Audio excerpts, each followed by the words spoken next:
Vamos a continuar con la clase de Ciencias Sociales. Nos quedamos en el proceso de construcción del conocimiento en las ciencias sociales. De esto vamos a tener, dígame. Tengo una pregunta. En el Rayleigh de conocimiento, Y ustedes ya saben lo que es el conocimiento. El conocimiento, bueno, pues es este conjunto de saberes que la humanidad ha reunido a lo largo del tiempo, es decir, es un acervo compartido por todo el género humano y que además permite un intercambio. Este conocimiento, además, o este acervo de información, siempre está en permanente, o más bien está en permanente cambio, siempre va a cambiar. ¿Por qué? Porque como vimos en clases anteriores, pues no se tiene la verdad absoluta, más bien se va descubriendo la verdad a través del tiempo y a través de los avances que se están teniendo. Por lo tanto, este conocimiento está cambiando durante el transcurso de este tiempo.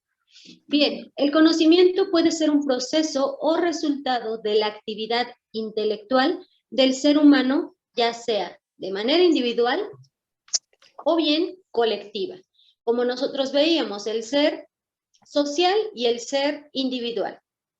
Entonces, esto es el conocimiento. Bien, ¿cuáles son los elementos del conocimiento? Los elementos del conocimiento son estos 5 y van a ser el sujeto, el objeto, la operación cognitiva y la representación, que puede ser intelectual o sensible. Entonces, dentro del sujeto, como nosotros ya sabemos esta parte, es aquel que va a captar algo de su entorno mediante los sentidos, mediante el entendimiento. Aquí yo les puse esta imagen de una científica o una investigadora que está captando el conocimiento con sus sentidos. ¿A través de qué? Bueno, en este caso, a través de sus ojos, viendo a través del microscopio. Pero la información también se puede captar a través de los oídos, a través del tacto. La información que se capta del entorno va a ser este conocimiento, o más bien va a ser esta pauta para tener un conocimiento ya establecido. Bien, este es el sujeto. Después viene el objeto, que va a ser la persona o la cosa que se quiere estudiar. Como estábamos en el ejemplo de la investigadora, pues está viendo al microscopio tal vez un virus, una bacteria. Este virus no me acuerdo de qué era, creo que era de sarampión. No recuerdo de qué virus era esta imagen, pero es un virus. Entonces, aquí, el objeto que se está estudiando, pues es un virus.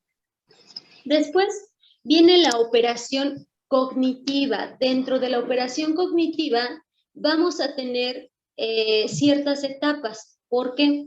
Porque la operación cognitiva trata de un proceso psicológico mediante el cual el sujeto y el objeto entran en contacto, y a través de ese contacto se van a generar imágenes detalladas. Este procesamiento es la foto plasmada, es decir, por ejemplo, vamos a tener aquí la sensación. ¿Por qué? Porque primero lo vamos a observar, vamos a tener esta sensación, después vamos a tener la percepción, lo vamos a captar en nuestro cerebro. De ahí, nuestra memoria nos va a recordar la sensación y la percepción, es decir, el percepto. ¿Para qué? Para llegar a un pensamiento, es decir, para dar un concepto acerca de ello. Por ejemplo, cuando nosotros, no sé, conocemos por primera vez algo, por ejemplo, cuando, no sé cuántos de ustedes hayan probado el refresco Coca-Cola sabor cereza. ¿Lo han probado? ¿No? ¿Lo han escuchado? No. ¿No? Ok, entonces veamos otro ejemplo. Por ejemplo, ustedes han probado el chocolate blanco, ¿cierto? Sí. Ese sí. el chocolate oscuro o amargo, ¿lo han probado? Sí. Ok. ¿Recuerdan la primera vez que probaron el chocolate blanco o el chocolate amargo? Sí. ¿Sí recuerdan la primera vez que lo probaron? Sí. ¿Cuál fue la sensación que tuvieron? Por En el ejemplo, para el chocolate blanco. chocolate blanco. ¿Mande? Ok, en el chocolate blanco es muy suave. Y aparte de ser muy suave, es dulce, como que muy dulcecito el chocolate.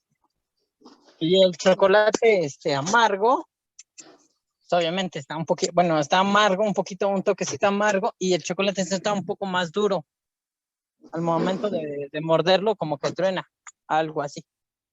Ok, bueno, entonces ya tenemos esa sensación, ya percibimos, ¿por qué? Porque inmediatamente que yo digo chocolate blanco, se nos viene a la mente, o espero que sí, se nos viene a la mente, perdón, una barra de chocolate de color blanco, hasta podemos sentir su textura, quizás algunos puedan como que recordar el aroma. ¿Sí, sí les pasa esto? ¿O soy la única loca aquí? Ah, sí les pasa.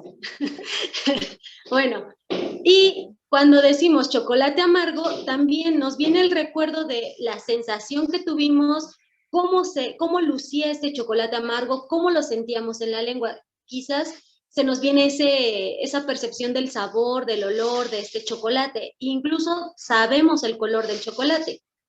Esa es la percepción. Nuestra memoria nos recuerda ese percepto que nosotros ya nos formamos la primera vez que comimos o que consumimos este producto. ¿Para qué? Para crear un concepto. Ahora, nosotros podemos decir qué es el chocolate blanco y qué es el chocolate amargo. No son lo mismo. Nosotros ya sabemos que el chocolate blanco contiene más azúcares, es un poco más grasoso y es más suave y es blanco. Y el chocolate amargo tiene un porcentaje, bueno, más porcentaje de cacao, es más duro, es oscuro y su sabor es menos dulce. Tal vez para algunos paladares no es tan agradable, pero para otros es muy agradable. Entonces, aquí ya vemos esta operación cognitiva y después viene la imaginación, o bueno, dentro de todo este proceso, dentro de todo de esta operación cognitiva, nosotros tenemos o usamos la imaginación. ¿Para qué? Para recordar esto que ya probamos, esto que ya vimos y esto que ya aprendimos. Hasta aquí, ¿hay alguna duda? ¿Hay alguna pregunta? Sí, no. ¿No? ¿Segurísimos? Bien, entonces los dejo con Coral para que les pase lista. ¿De acuerdo? Hola chicos, buenas tardes, ¿cómo están? Hola, buenas tardes, bien, gracias. ¿No? ¿Cómo está Miss? ¿Todo bien? Todo bien, aquí. Voy a pasar asistencia, chicos. Por favor, mantengan su cámara encendida.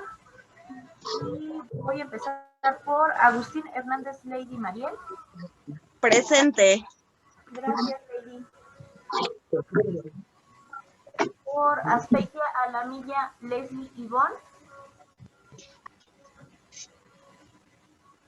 Presente. Gracias, Leslie. Bravo Jaso Ángela Saraí. Presente. Presente, ¿verdad? Sí, gracias, Saraí. Domínguez Bolaños Auri Guiret. Presente. Gracias, Auri. García Gómez Saúl Giovanni. No está. No se encuentra. Gómez González Castillo Jorge. Tampoco ha entrado. Tampoco. Hernández Bautista Carlos. Presente. Gracias, Carlos. Hernández Núñez Vanessa Jacqueline. Presente. Gracias, Vanessa.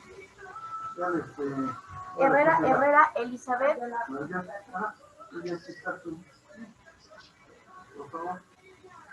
Herrera Elizabeth. Creo que no ha entrado. Mercado Moreno César Omar. Presente. Gracias, César. Y Vera Leal Irma. Presente. Gracias, Irma. Sí. Bueno, le agradezco mucho, ingeniero. Gracias, chicos. Que tengan bonita tarde. Gracias, igualmente. Hasta luego. Gracias, muy amable. Bien, entonces continuamos con la operación cognitiva. Dijeron que no había ninguna duda. Vamos a continuar. Ahora, la representación. En la representación vamos a ver qué es la referencia del exterior. Esta se va a producir en la mente del sujeto. ¿Cómo? Ya sea de manera intelectual con pensamientos o de manera sensible a través de imágenes. Como por ejemplo ahorita nosotros estábamos hablando del chocolate. Su pensamiento inmediatamente fue un pensamiento sensible. ¿Por qué? Porque captaron imágenes, porque se les vino a la mente o a la memoria estas imágenes del chocolate, de cómo lucía el chocolate, ¿cierto? ¿O no? Sí. Pues sí. Y bueno, y por ejemplo, la representación intelectual a través de pensamientos. Normalmente, bueno, eso creo yo, pero yo creo que sí. Yo creo que a todos. Nos pasa que normalmente cuando estamos pues apurados en nuestras actividades diarias, estamos pensando qué es lo que sigue, qué es lo que tengo que hacer y estoy recordándolo y estoy pensándolo. Aquí actúa mi representación intelectual. ¿Por qué? Porque no son precisamente imágenes detalladas de lo que tengo que hacer. Claro, las imágenes se acompañan de los pensamientos, tanto la representación intelectual como la representación sensible se complementan. Pero cuando estamos pensando qué es lo que tengo que hacer, qué es lo que sigue, qué es lo que va, pues es como una lista en donde yo estoy poniendo mis tareas que tengo que realizar y que debo cumplir, ¿cierto? Si les pasa, no les pasa, que yo creo que sí, espero que sí. Bien, entonces estas son las representaciones para el conocimiento. ¿Hay alguna duda hasta aquí?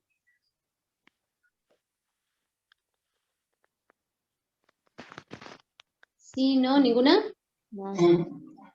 Ok, Yo, bien. Dígame, me da pena, pero no la entendí. ¿perdón? No la entendí. Ah, ok, bueno. Recordemos que nosotros adquirimos conocimiento a través de los sentidos. En este caso, puse el ejemplo del chocolate, de la diferencia entre el blanco y el oscuro o el amargo. Nosotros tuvimos esta referencia la primera vez que lo probamos, ya sabemos las diferencias que hay, obtuvimos el conocimiento a través de nuestros sentidos, como el gusto, como la vista, el olfato, bien, el tacto también. Nuestra representación, al momento de recordarlo, nuestra representación cognitiva, es decir, de nuestro cerebro, viene a ser ya sea intelectual o sensible. Sensible, ¿por qué? Porque son imágenes. Nosotros recordamos su color, recordamos cómo luce, recordamos cómo es. Pero también en el intelectual, en nuestros pensamientos decimos, su sabor es dulce, su aroma es dulce, no sé, su color es blanco, oscuro, su sabor puede ser amargo, su textura es más suave, más dura. Ahí es la diferencia entre esta representación del conocimiento dentro de nuestro cerebro. ¿Sí me di a entender? Creo que sí. Pero ¿Sí? lo veré de nuevo el video. ¿Mandé? Sí, maestra, muchas gracias. Ok, bien. Entonces, vamos a ver los tipos de conocimiento que existen. Permítanme, déjenme, voy a buscar el video. Permítanme, por favor.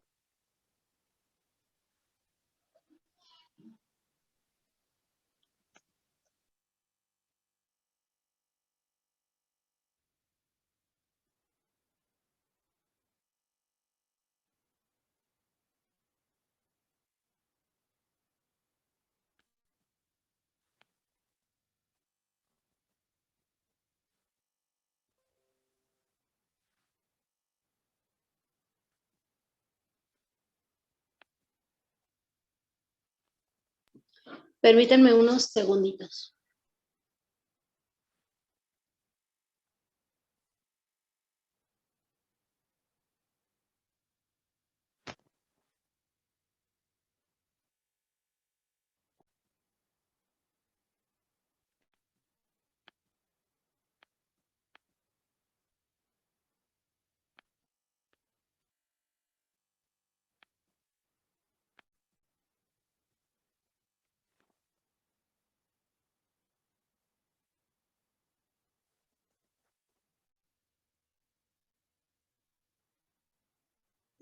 Ok, ya está cargando, permítanme por favor.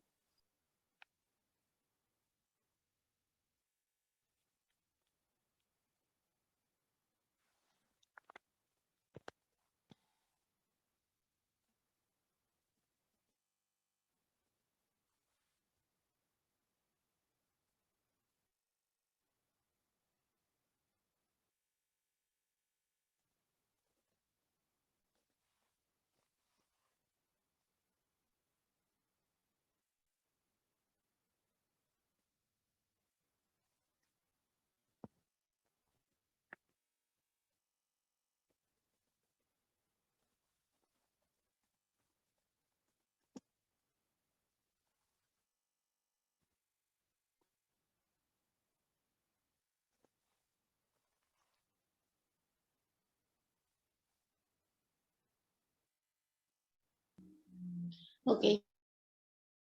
¿Ya se está viendo? Sí. ¿Sí? Ok. Veamos.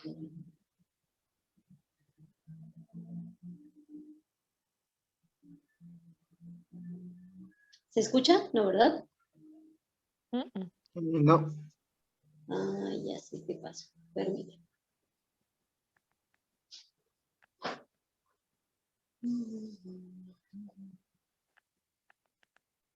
A ver, espero que ahora sí ya se escuche. Tipos de conocimiento explicados. Como seres humanos buscamos conocer y comprender la realidad interpretándola desde diferentes perspectivas. Por eso existen distintos métodos de enfoque para obtener información del mundo que nos rodea. Y para esto existen muchos caminos. ¿Pero caminos para qué? Justamente para el conocimiento. ¿Pero qué es el conocimiento? Bueno, el conocimiento se refiere al conjunto de experiencias, sensaciones y reflexiones que conllevan al razonamiento y el aprendizaje. Esta puede ser una definición ya que es un poco más complejo que eso, ya que el fenómeno del conocimiento se estudia desde la antigüedad hasta nuestros días. Platón fue uno de los primeros filósofos y pensadores en intentar describir el conocimiento, diferenciándolo de lo que no es, y también fue de los primeros en considerar que el conocimiento es lo realmente verdadero. Platón postuló 3 grados de conocimiento. El primero sería el conocimiento, denominado como lo que es, según Platón, lo real. El siguiente sería la ignorancia, lo que no es, o sea, lo irreal. Y el último sería la opinión, según Platón, lo que está entre el ser y la nada. Por tanto, podríamos decir que el conocimiento busca razonar y describir la realidad. Por eso nacen diferentes tipos de conocimiento en busca de aproximarse a la verdad. A continuación conoceremos algunos tipos de conocimiento, características y ejemplos. Grammarly does more than catch errors. With Grammarly, you can find really good.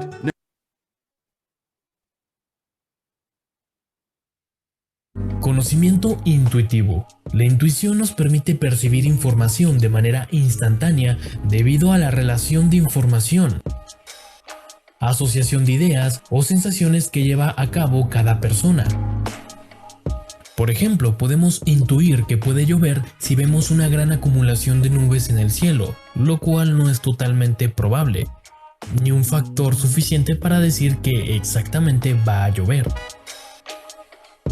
Conocimiento religioso o revelado. Es un tipo de conocimiento que proviene de la fe y las creencias de las personas.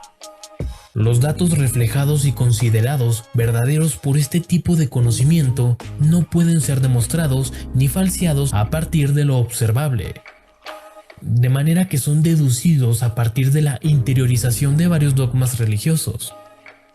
Un ejemplo sería atribuir a Dios cosas explicables por otros medios. Conocimiento lógico es aquel conocimiento que usa la comprensión coherente de ideas que se relacionan y que generan una conclusión.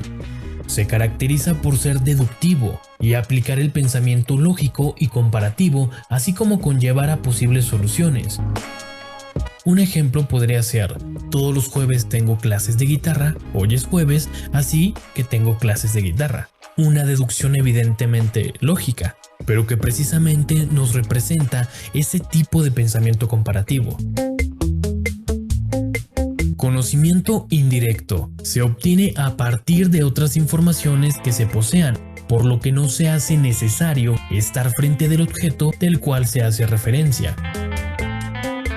Por ejemplo, cuando un estudiante sabe sobre qué trata el sistema circulatorio, gracias a que ha leído sobre él en su libro de matemáticas, donde vio ciertos detalles. Conocimiento directo es un tipo de conocimiento que se adquiere tras la experiencia directa con un objeto o situación. Se obtiene por medio de los sentidos, por tanto, está sujeto a la interpretación personal.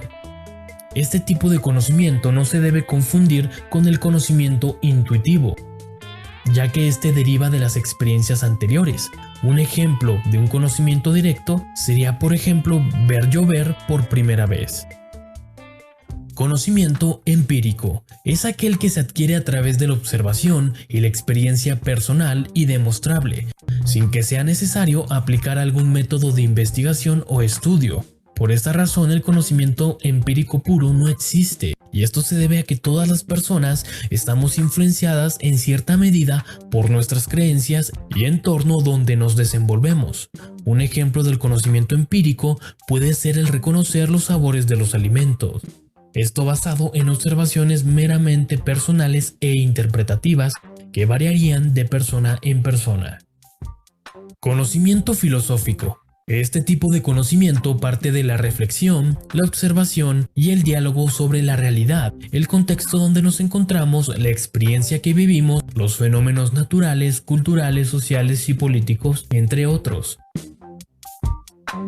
Asimismo, es un conocimiento que puede derivarse del pensamiento, producto de diferentes reflexiones o análisis.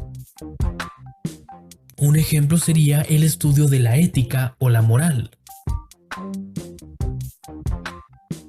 Conocimiento científico.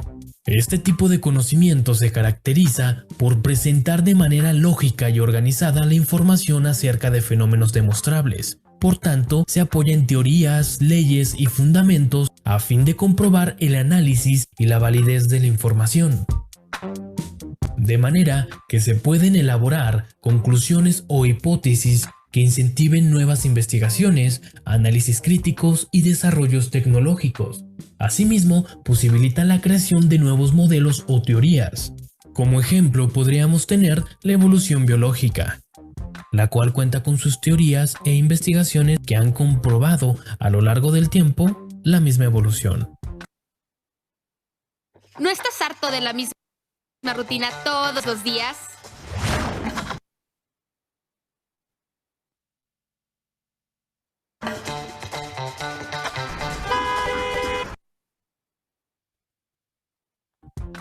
Conocimiento matemático. Este tipo de conocimiento revolucionó el pensamiento junto con el conocimiento científico, ya que nos ayudó a hacer relaciones entre los números y las representaciones exactas de la realidad. Se caracteriza por presentar un tipo de razonamiento abstracto y lógico, en el que se establecen fórmulas matemáticas y se relacionan con el conocimiento científico. Ejemplos tenemos muchísimos, como dar valor a las magnitudes o tener fórmulas que describen fenómenos físicos. Otro tipo de conocimiento que podría estar relacionado sería también el conocimiento tecnológico. Estos últimos 4 son los que se consideran más, por eso te dejo una tabla comparativa de sus diferencias. Y a continuación, ¿qué te parece si reflexionamos sobre el conocimiento? El conocer consiste en el esfuerzo humano por apropiarse de lo que los griegos llamaban la verdad de la realidad, para construir las verdades humanas, siempre aproximadas a la verdad propia de las cosas. El ser humano se aventuró mediante diferentes modelos de pensamiento a explicar su realidad. Hoy, el método científico toma lugar como la forma más valorada que tiene el ser humano de descubrir la verdad, pues desde su desarrollo nos ha ayudado a avanzar enormemente como sociedad. Sin embargo, cabe señalar que al elevar este tipo de conocimiento sobre otros, hemos dejado de lado muchas cuestiones que complementan al ser humano, como el estudio de su propio comportamiento, que también abarca la filosofía, conocimiento que evidentemente hoy nos hace falta.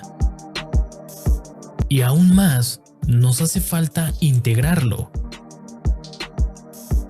Por lo que de esto debemos aprender y saber que existen distintas maneras de entender el mundo, quizás unas más acercadas a la verdad que otras, pero en sí, el conocimiento es solo una de las representaciones de la existencia. En la vida se vive de todo, pero no siempre se aprende de todo. Por eso te invito a que seas una persona capaz de integrar los conocimientos del día a día en tu persona mediante la reflexión. Que el conocimiento esté vivo en tu vida y que te cultives diariamente, ya que a través del conocimiento puedes hacer grandes cosas. Conoce sobre la ciencia, conoce sobre tu persona, aprende de tu escuela, de tu familia, de tus amigos y llévate lo mejor. Al final del día, con todo ese conocimiento en tu cabeza, serás tú el que separe qué te sirve y qué no. Es cuando aprenderás a ser una persona con criterio, que sabe manejar el conocimiento para su provecho. De esta manera entenderás que si bien está bien aprender de la ciencia, ya que es fascinante, también te darás cuenta que es fascinante aprender de todas las áreas del conocimiento. Ser una persona autodidacta y curiosa que busca conocer el mundo y cómo ser mejor para el mundo, pues el objetivo de la formación en el conocimiento es formarte a ti como persona, pues humanos hay muchos, pero personas pocas. La persona es entonces un individuo humano, pero considerado como sujeto autoconsciente, racional y moral. El conocimiento viene, la sabiduría se queda. Yo soy Jorge Fuentes y esto es El Autodidacta. Muchas gracias por verme. Bien, entonces aquí vimos los tipos de conocimiento que existen. Sobre todo que el conocimiento pues se adquiere en todo momento, ¿no?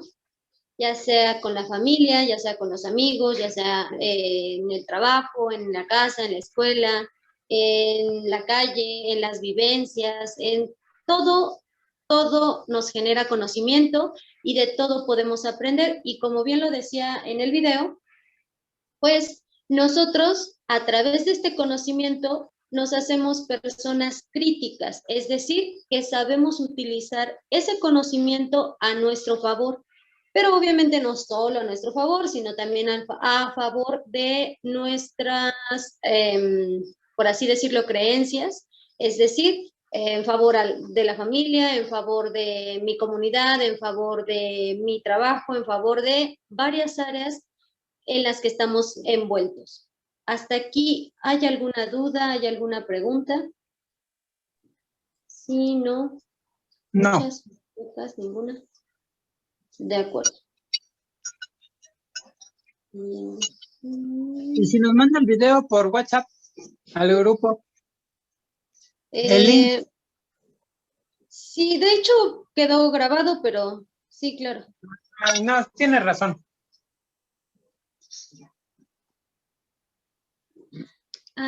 Bueno, sí. A ver, permítanme tantito porque esto ya se trabó. Bien, ahora sí. Entonces, aquí tenemos... Ay, no es cierto, no les estoy enseñando nada. Aquí ya. Bien, aquí tenemos los tipos de conocimiento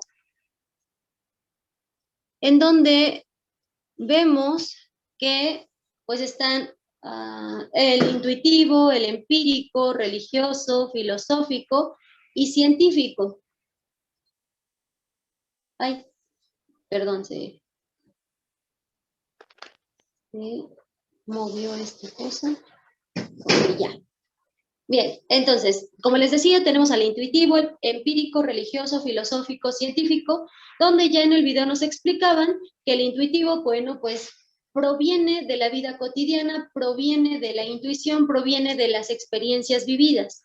El empírico también viene de las experiencias, pero este empírico es un conocimiento comprobable, es decir, lo podemos comprobar, mientras que el intuitivo, bueno, pues después de tenerlo es cuando podemos comprobarlo, pero el empírico se puede comprobar y es por eso que se tiene.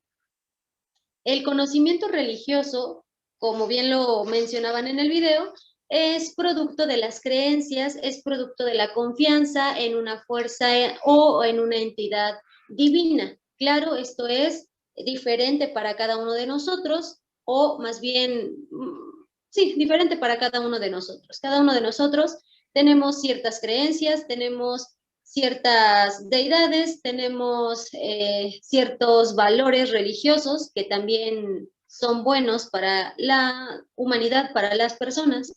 El conocimiento filosófico es el que identifica y plantea problemas, es decir, en la filosofía o el conocimiento filosófico tenemos este conocimiento crítico que nos hace reflexionar acerca de lo que creemos que es bueno y de lo que creemos que es malo. El conocimiento científico, como ya lo hemos visto, es un conocimiento sistemático, tiene un proceso. Dentro de este conocimiento científico, pues, está el método científico por el cual nosotros vamos a obtener dicho conocimiento. Ahora bien, la ciencia es un conocimiento probado, sistematizado, es universal, es reproducible y es objetivo. ¿Qué quiere decir esto? Que es igual aquí en México que, por ejemplo, en España, o que en Australia, o que en Estados Unidos, o que en Brasil o en Argentina. La ciencia, el conocimiento científico va a ser lo mismo, se tiene que reproducir o tenemos que ser capaces de reproducirlo, porque entonces, si no se puede reproducir, si no se puede volver a generar, no es un conocimiento científico, no es ciencia. Por lo tanto, todo el mundo sabemos, por ejemplo, la fuerza de la gravedad, que es 9.81 metros sobre segundo al cuadrado. Todos sabemos la fórmula para la velocidad, que es velocidad igual a la distancia sobre el tiempo, por ejemplo. Eso es ciencia, y eso quiere decir que es universal, que todo el mundo lo conoce, es reproducible y es objetivo. Ahora, ¿qué elementos componen a la ciencia? Pues que es fáctico, que parte de los hechos dados en la realidad, es decir, la ciencia no parte de un pensamiento o más bien de fantasías, sino de hechos que están sucediendo, de hechos reales, para decir que es ciencia. Es trascendente, va más allá de los hechos. ¿Por qué? Si bien es cierto que parte de...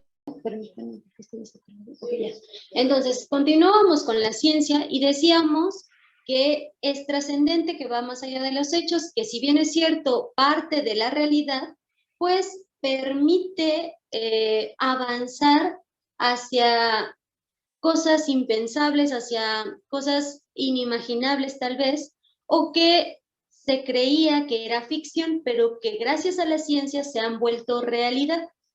Es por eso que se dice que es trascendente, que va más allá de los hechos.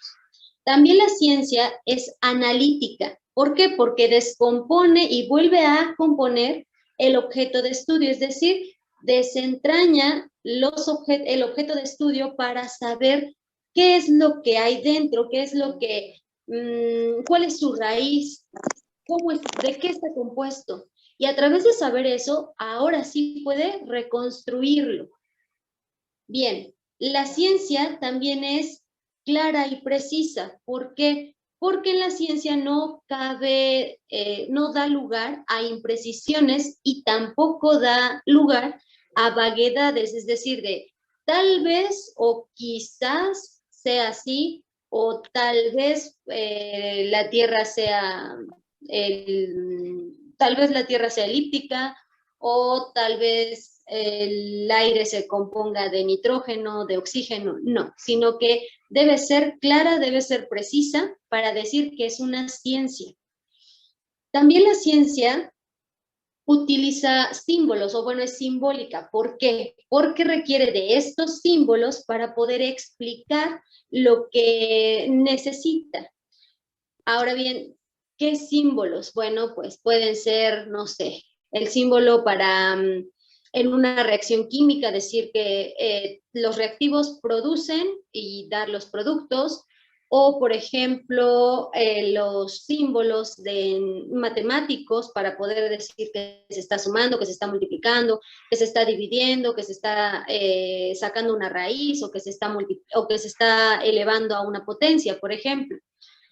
Bien, ahora, la ciencia es comunicable, es decir, se dirige al mundo, se puede comunicar, se puede enseñar, se puede transmitir.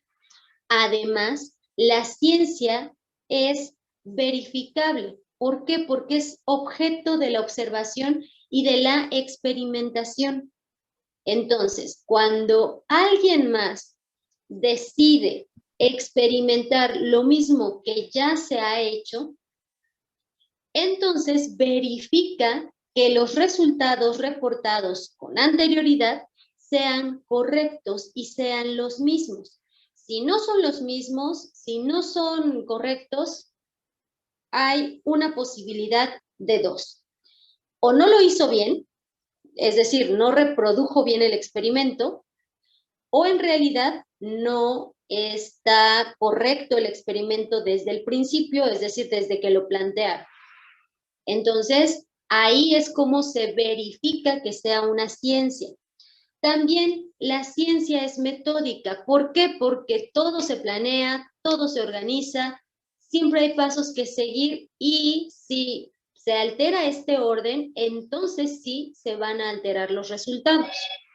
También la ciencia es explicativa. ¿Por qué?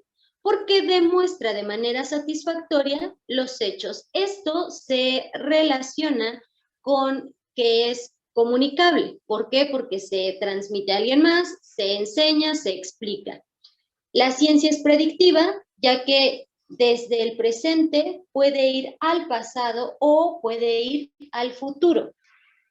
Esto, obviamente, teniendo datos para poder decir, no sé, por ejemplo, la bolsa de valores.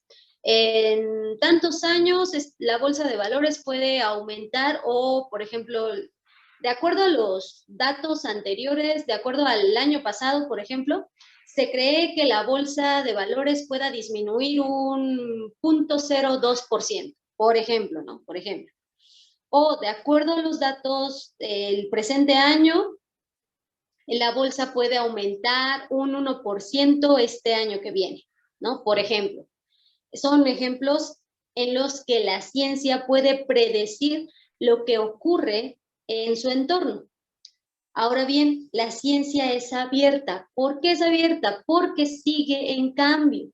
Es decir, sigue evolucionando, tiene cambios permanentes, como ya lo decíamos. No tenemos la verdad absoluta, sin embargo, gracias a las investigaciones, gracias a los avances científicos y tecnológicos, se busca esta verdad y se va cambiando la ciencia y se va cambiando la forma de hacer ciencia. Ahora bien, la ciencia es útil. ¿Por qué? Porque nos da, porque nos aporta, nos contribuye para mejorar como sociedad, o más bien para mejorar a la sociedad, para dar más esperanza de vida, para dar más comodidad, por ejemplo, que claro, muchos de nosotros no aprovechamos estos avances científicos o los mal aprovechamos, más bien, los utilizamos de una manera errónea. Bien, hasta aquí, ¿hay alguna duda? ¿Hay alguna pregunta? Sí, no. ¿Ya se durmieron? ¿Están comiendo? No. ¿No? No, maestra, no. No, no se duerman, por favor. Bien. Entonces, de aquí, las ciencias sociales, una de sus ramas son las humanidades. Las humanidades, pues, es la cualidad del ser humano. Las humanidades son el estudio de la condición humana, su cultura, su comportamiento, su relación y cómo se lleva en sociedad. El humanismo es reconocer el valor del hombre a través de sus obras más importantes como el arte. El humanismo no tiene una aplicación práctica inmediata como, por ejemplo, las ciencias exactas, pero el humanismo ayuda a comprender el mundo, ya que, bueno, pues nosotros estamos en el mundo y somos, por así decirlo, la raza pensante, o, bueno, diferenciándonos de los demás seres vivos que también habitan el planeta. Las humanidades emplean métodos analíticos, críticos y especulativos para estudiar al hombre y la naturaleza. Es por eso que las humanidades se consideran una ciencia. ¿Por qué? Porque utilizan estos métodos analíticos y críticos. ¿Para qué? Para el estudio de la naturaleza del hombre, de sus relaciones. Dentro de las humanidades encontramos a la literatura, que es lo que nosotros vimos, a la filosofía, que también ya vimos, a la historia del arte, la lingüística, la pedagogía y, para sorpresa, la teología también, ya que, bueno, pues reconoce el valor del hombre en medio de, pues, de las diferentes circunstancias y el medio en el que se desenvuelve y su relación. También la naturaleza del hombre, es por eso que aquí pues entra la teología. Bien, hasta aquí, ¿hay alguna duda? ¿Hay alguna pregunta? ¿No? ¿Ninguna? Yo sí. Sí, dígame. ¿Nos va a dejar tarea? Claro. Bueno. Gracias. Ok. ¿No de qué? Bien, veamos. Las ciencias formales. Dentro de las ciencias formales, vemos que son disciplinas que estudian el pensamiento, planteamientos lógicos y signos usados para explicar los fenómenos a través de conceptos científicos. Sus principios son racionales, sistemáticos y sus resultados son verificables.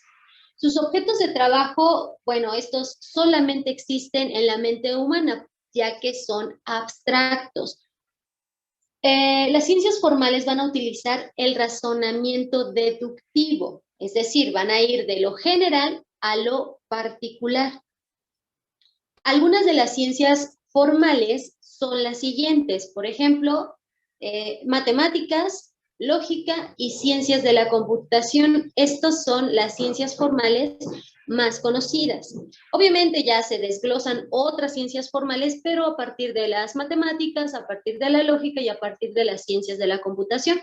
De hecho, las ciencias formales, como bien lo vemos o como bien ya lo dijimos, pues son abstractas. ¿Por qué? Porque, por ejemplo, bueno, aquí yo les puse un ejemplo acerca de una ecuación, una ecuación que se está realizando. Nosotros podemos tocar las ecuaciones, podemos decir, mira, ahí está la ecuación. Es decir, por ejemplo, yo puedo decir, aquí está un celular, ¿no? Pero de una ecuación puedo decir lo mismo.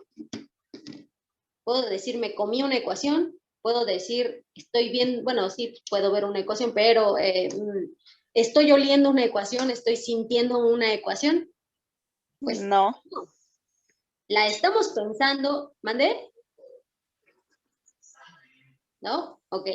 La estamos pensando, la estamos razonando. Y es en nuestro pensamiento, de acuerdo al proceso cognitivo, en donde nosotros podemos razonar estos planteamientos lógicos, estos signos que se usan para representar ciertas cantidades, ciertas magnitudes, y es por eso que son abstractos y que son ciencias formales. ¿Hasta aquí hay alguna duda, hay alguna pregunta?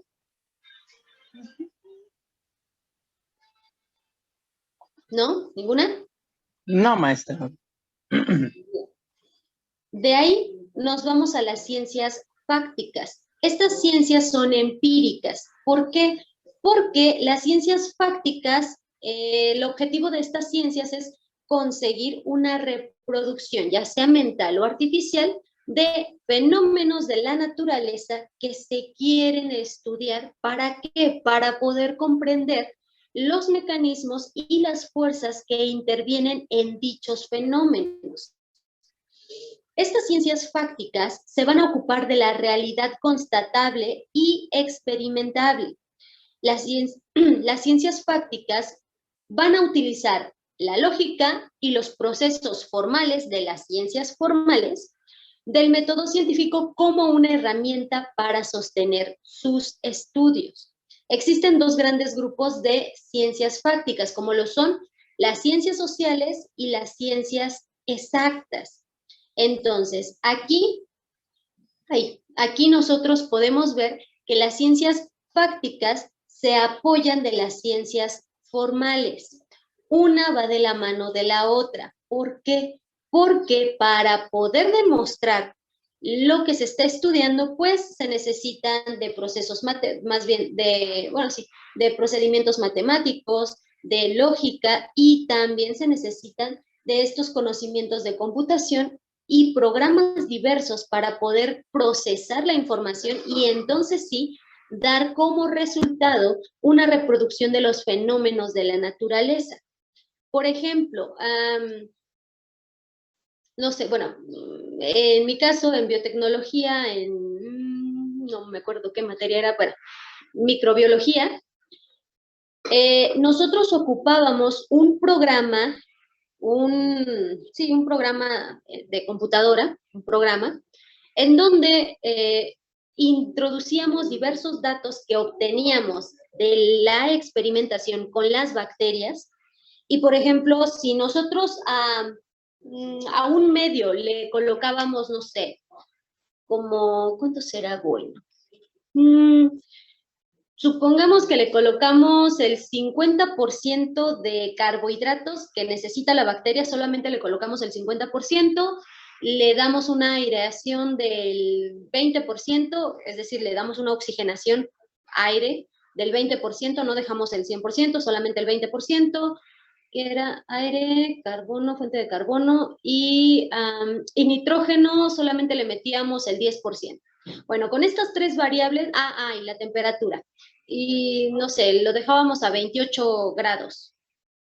Con estas cuatro variables, las introducíamos al programa y nos daba curvas de crecimiento, es decir, cómo iba a crecer, cómo iba a desarrollarse la bacteria, en cuánto tiempo, dónde iba a ser su auge de crecimiento, dónde iba a reproducirse, dónde iba a mantenerse y hasta dónde iba a morir, de acuerdo a lo que nosotros le habíamos dado en su medio de cultivo. Entonces aquí, la ciencia fáctica, que es lo que nosotros estábamos haciendo, experimentando, colocando a la bacteria, colocando su medio de carbono, su medio de nitrógeno, su temperatura, diversas cuestiones.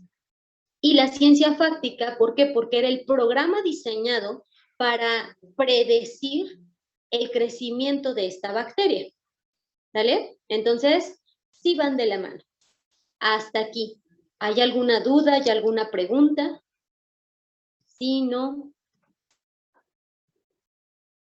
Muchas preguntas, muy pocas preguntas. ¿Ninguna? ¿No? ¿Ninguna? Ok. ¿Ya se están durmiendo? ¿Sí? ¿No? Bueno. ¿Ya me dejaron solita aquí? No. ¿No? Qué bueno. No, mis, aquí estamos. Entonces, Después de esto, tenemos diversas ciencias sociales. Por ejemplo, la economía.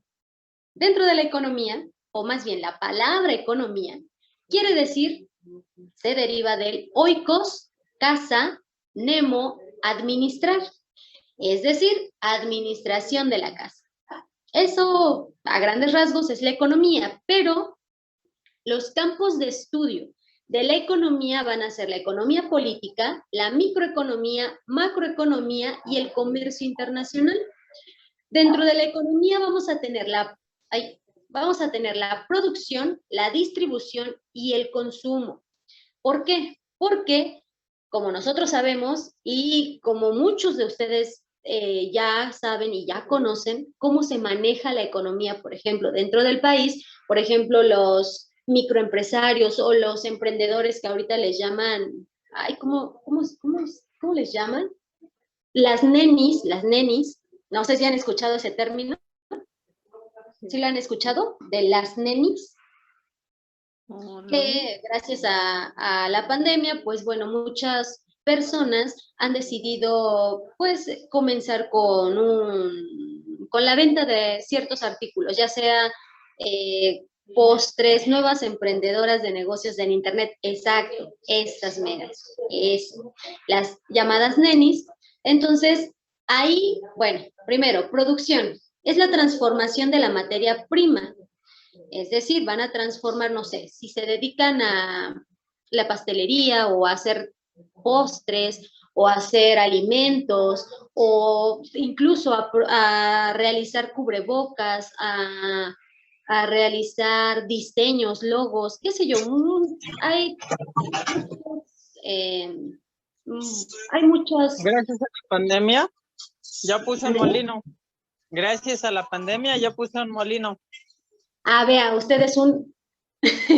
Perdón, usted es un neni. Pero, o sea, en el buen sentido de la palabra, obviamente, porque es un emprendedor. O sea, es un emprendedor. ¿Utiliza herramientas de internet para hacer conocer su negocio?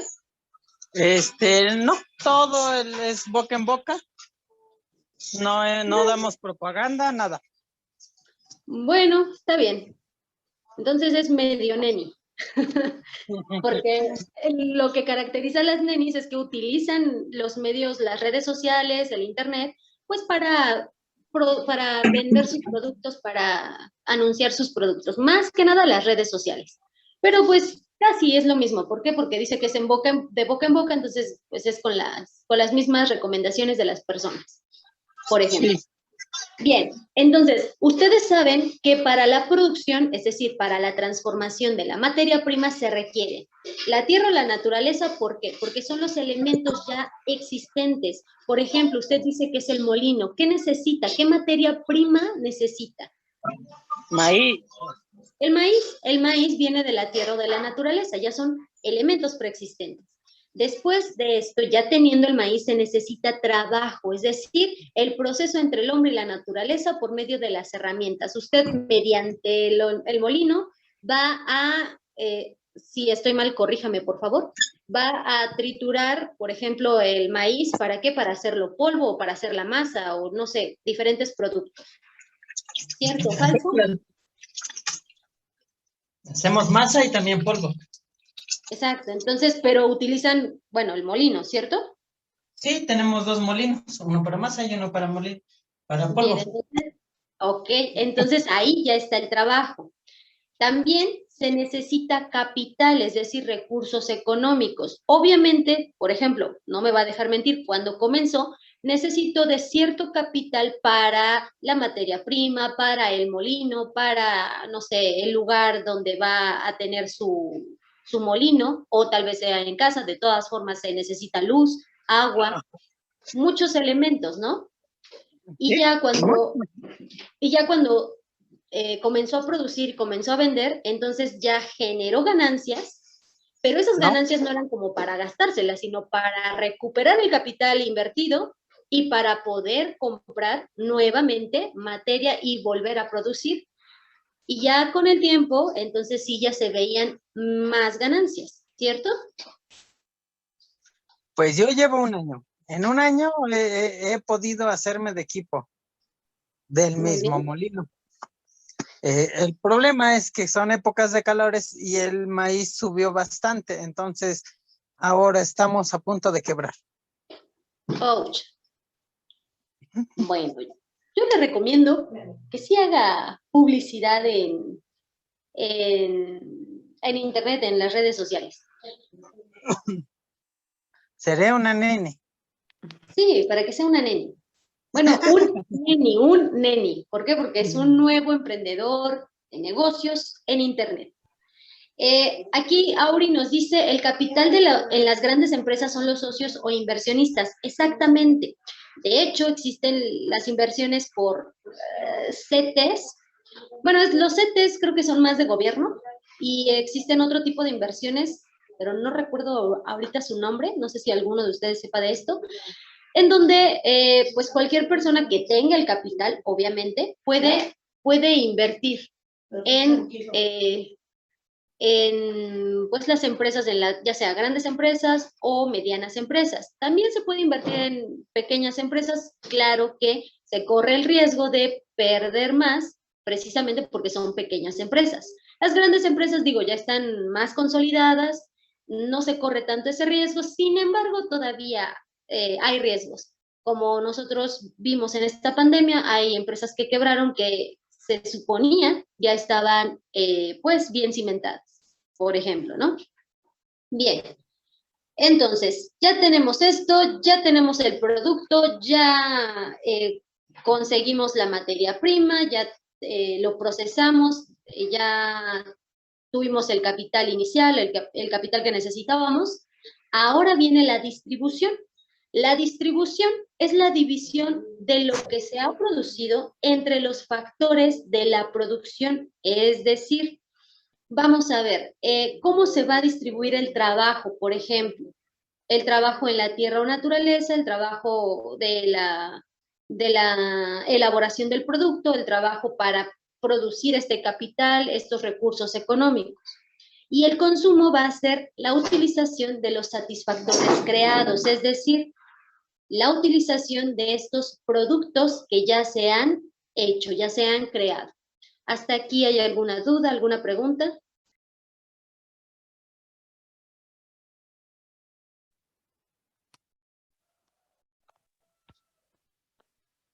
No, Miss.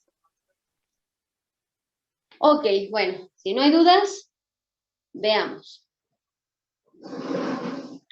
De aquí nos vamos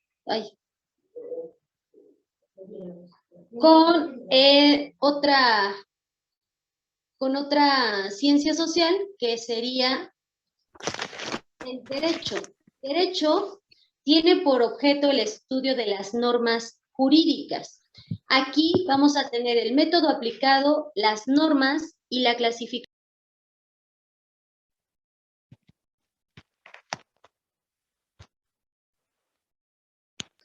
Perdón. Entonces, tenemos el método aplicado en donde se va a dividir en dogmático, exegético y sinóptico. El dogmático, bueno, como nosotros ya vimos, está basado en argumentos únicamente. El exegético está basado en la interpretación de los documentos, de algún texto o de la ley. Y el sinóptico es la síntesis de las legislaciones para poder argumentar. Esto es el derecho, el método aplicado. Entonces, primero se basa en argumentos, el argumento, no sé, de la parte acusatoria, el argumento de la parte inculpada. Después nos vamos al exegético, donde nos basamos en la interpretación de algún documento, de algún texto, de alguna ley, para así irnos al sinóptico, en donde se sintetizan estas legislaciones para que podamos argumentar, ya sea en pro o en contra de ciertas partes. De aquí las normas, que también están dentro del derecho, son las reglas esenciales para la vida en sociedad. Se caracterizan por ser autónomas, bueno, por tener autonomía, heteronomía, unilateralidad, bilateralidad, interioridad, exterioridad, incoercibilidad y coercibilidad. Entonces, tienen ambas partes. ¿Por qué autonomía? Porque las normas van a dar un individuo con libre albedrío. Bueno, eso se supone, ¿no? Obviamente, las normas sirven para la sana convivencia, entonces hay ciertas reglas, ciertas pautas que debemos respetar para tener esta convivencia sana, armoniosa y de ahí que venga que el individuo tenga libre albedrío, es decir, si las obedece o no las obedece. Obviamente hay consecuencias, entonces, pero la persona es la que decide si la obedece o no. Ya las consecuencias pues son muy diferentes. La heteronomía quiere decir, o más bien está dictada por un sujeto distinto al que debe acatarla. Veamos estas dos partes de la norma. Primero, tiene autonomía o es autónoma, pero también es heterónoma. Autónoma porque deja al individuo elegir si obedece o no la norma, y heterónoma, ¿por qué? Porque esta norma, esta regla, se da por alguien distinto al objeto o al sujeto que debe obedecerla. Por ejemplo, supongamos un caso práctico en casa. Está la mamá o el papá y los hijos, ¿vale? Bien, los hijos son estos individuos que deciden si obedecer o no las reglas que papá y mamá pusieron en casa, ¿sale? Bueno, vamos a ponerlo así, obviamente sabemos que tienen que obedecer, pero pongámoslo así para efectos de, para poder comprender esta parte. Entonces, los papás son quienes ponen las normas, los hijos son quienes deben acatarlas, pero los hijos deciden si obedecer o no. Obviamente, si obedecen, pues hay consecuencias buenas, si no obedecen, hay consecuencias pues no tan buenas. La heteronomía es el papá y la mamá, es decir, quienes dictan las normas. ¿Sí se entendió esta diferencia entre autonomía y heteronomía en la normatividad? Sí, no, más o menos. ¿Podría explicar otra vez, por favor? La autonomía de la norma es dejar que las personas decidan si obedecerla o no. Es decir, a las personas ser autónomas, deciden si la obedecen o no. Pero esto trae consecuencias, ya sean buenas o malas. Heteronomía, ¿por qué? Porque alguien diferente a la persona que tiene que obedecerlas es quien está dictando la norma. Yo les ponía el ejemplo del papá, la mamá y los hijos. Los padres son esa parte heterónoma de las normas. ¿Por qué? Porque ellos son los que establecen las normas. Y la parte autónoma, pues son los hijos, porque ellos son los que van a obedecerla o no. Es decir, deciden si obedecer o no estas normas. ¿Sí se comprendió? Sí, Miss. Pocas palabras en derecho, la heteronomía sería la Constitución mexicana, que es la que la que rige los derechos de todo individuo mexicano. Ajá. Eso sería como heteronomía del mexicano. No, bueno, sí. Dictada. Ajá.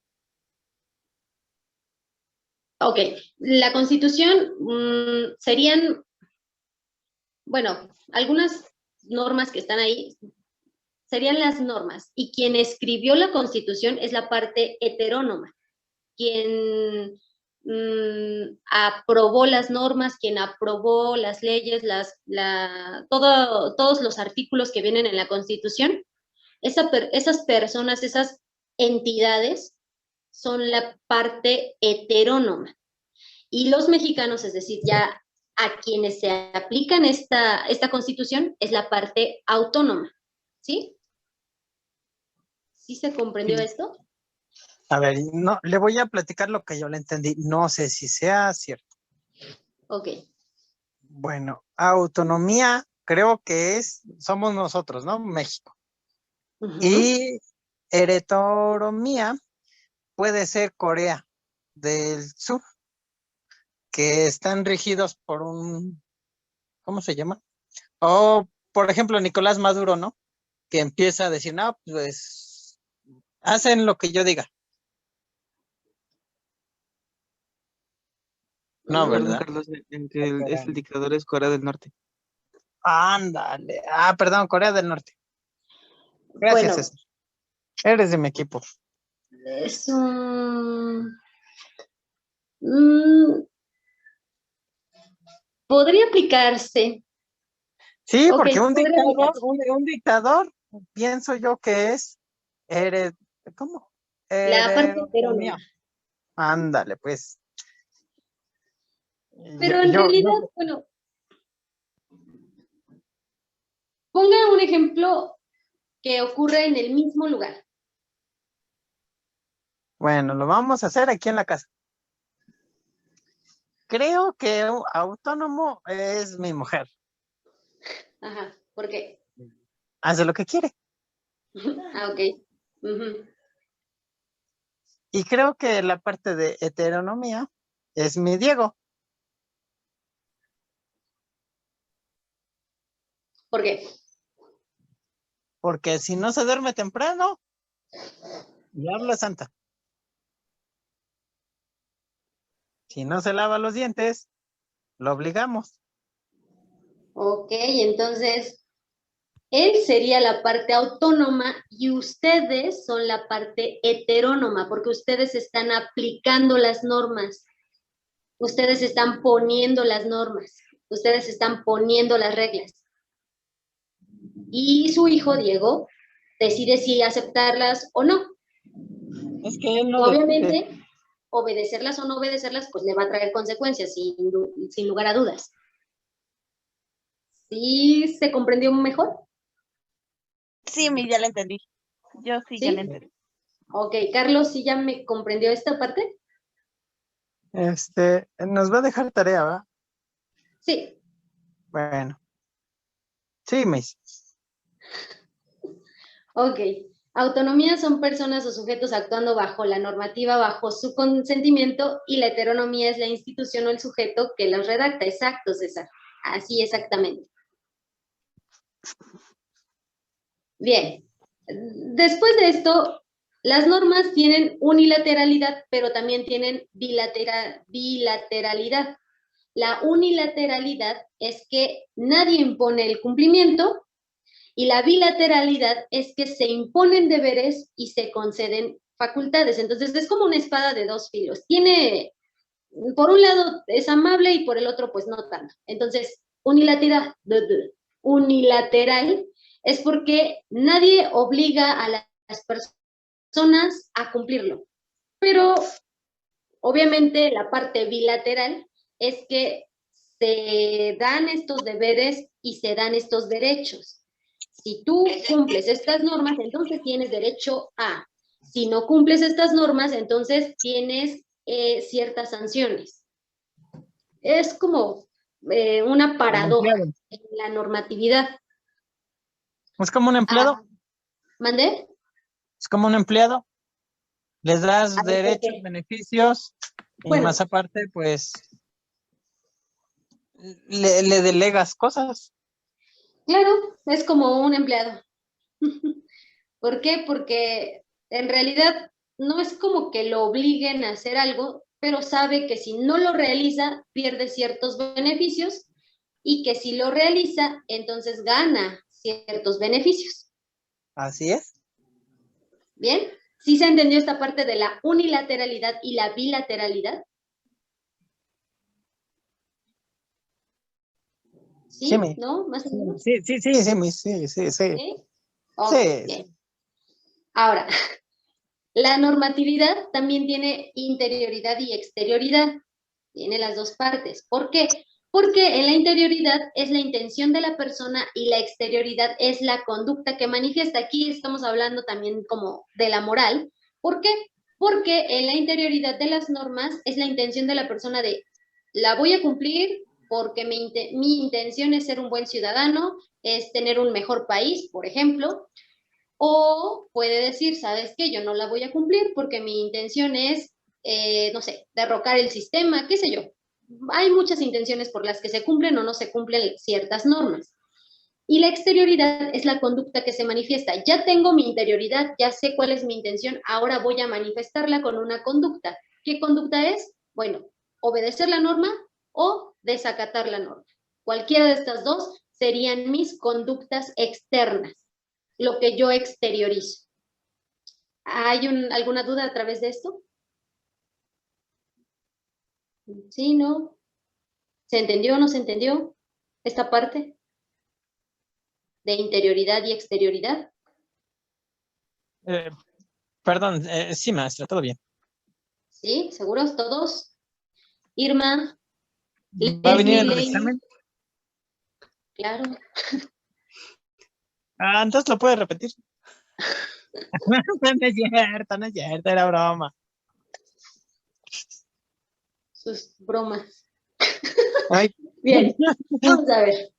No, ya. Es que hace calor. Bien, vamos a ver. Entonces, pero sí se Sonriera entendió. tantito. ¿Mandé? Era para que sonriera tantito. Pero sí se entendió esto de interioridad y exterioridad. Irma, Leslie, Lady, Jorge, Vanessa, Auri. ¿Se entendió? Yo sí de mi parte sí entendí mis. ¿Sí?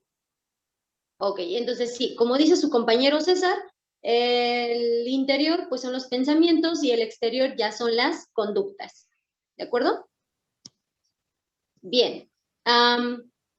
O bueno, el comportamiento. Bien, ahora, las normas también son incoercibles, pero también son coercibles. Incoercibles, ¿por qué? Porque no se aplica la fuerza, bueno, eso se supone, ¿no? No se aplica la fuerza para cumplirla, ya depende de cada individuo, pero son coercibles porque se aplica la fuerza para cumplirla. Entonces, es una espada de dos filos, tiene estas dos partes.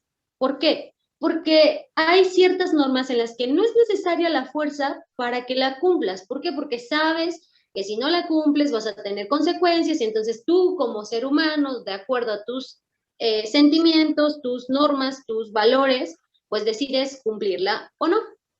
Y hay otras normas en las que, bien, como les decía, entonces las normas hay otras normas en las que sí se aplica la fuerza para cumplirlas, en donde pues es necesaria la aplicación de la fuerza, ya que el individuo pues no acata la norma o no la obedece. Sobre todo, la fuerza para cumplirla se aplica dentro de las correccionales, dentro de la cárcel, sobre todo ahí, debido a que pues son normas que obligatoriamente ya deben cumplir los reos o las personas que están dentro de este sistema o de estas, bueno, sí, de este sistema. Y digo, últimamente hemos visto la aplicación de la fuerza desmedida para hacer cumplir ciertas normas que realmente no necesitan la aplicación de la fuerza y que han llegado a cobrar vidas únicamente por aplicar esta fuerza de más. Hasta aquí, ¿hay alguna pregunta, alguna duda? Sí, no. Muchas, pocas, ninguna. ¿No? ¿Ninguna duda?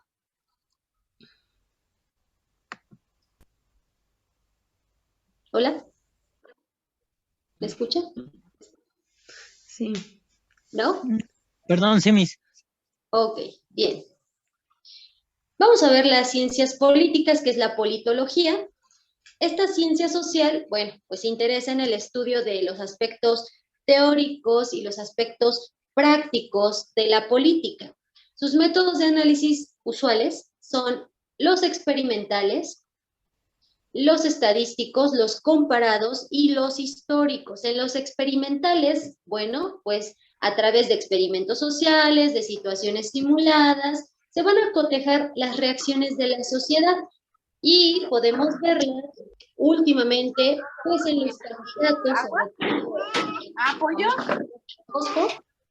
que pues está haciendo experimentos sociales y se está haciendo muy famoso para las siguientes elecciones, para ver la reacción de las personas, de la gente, cómo interacciona, cómo es su diario vivir. Bueno, esto nada más es, como bien dice ahí, algo simulado, porque sabemos que ya cuando están en el poder, pues las cosas son completamente diferentes, ¿no? Y eso lo sabemos por experiencia, digo.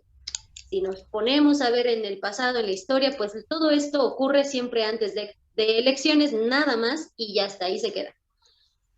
Ahora bien, estadísticos, ¿por qué? Porque a través del procesamiento matemático de los datos experimentales que se observaron y que se obtuvieron, se van a arrojar ciertos resultados de los porcentajes de aceptación, porcentajes de vivienda, de aceptación, de votación, a qué candidato prefieres, por ejemplo, digo, ahorita que estamos hablando de elecciones, a qué candidato prefieres, por qué lo prefieres, etcétera.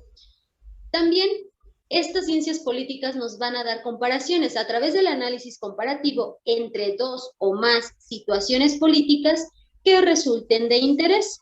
Como les mencionaba, estos dos políticos son dos políticos los que andan o los que están haciendo mucho auge en las simulaciones dentro de la sociedad, es decir, de ir a las casas de las personas, de ir a los lugares donde se supone se necesita más ayuda. Digo, yo reconozco a dos, no sé ustedes a cuántos más, pero son dos los que están muy fuertes en este aspecto de las situaciones simuladas, de ir con las personas, de hablar con la gente, de hacer campañas y, bueno, no tanto campañas, sino videos, porque ahorita está también en auge pues el uso de las redes sociales y del internet. Ahora, las ciencias políticas también nos dan métodos históricos, ya que a través de la revisión de la bibliografía disponible y de la evocación de las situaciones políticas pasadas, pueden tomar decisiones o pueden saber cómo va el rumbo de la política, hacia dónde apunta o dónde podría cambiar. Es esto, o estos son los métodos de análisis de las ciencias políticas. ¿Hay alguna duda con respecto a ello? Sí, no. ¿No? Parece que no. Ok. Bien.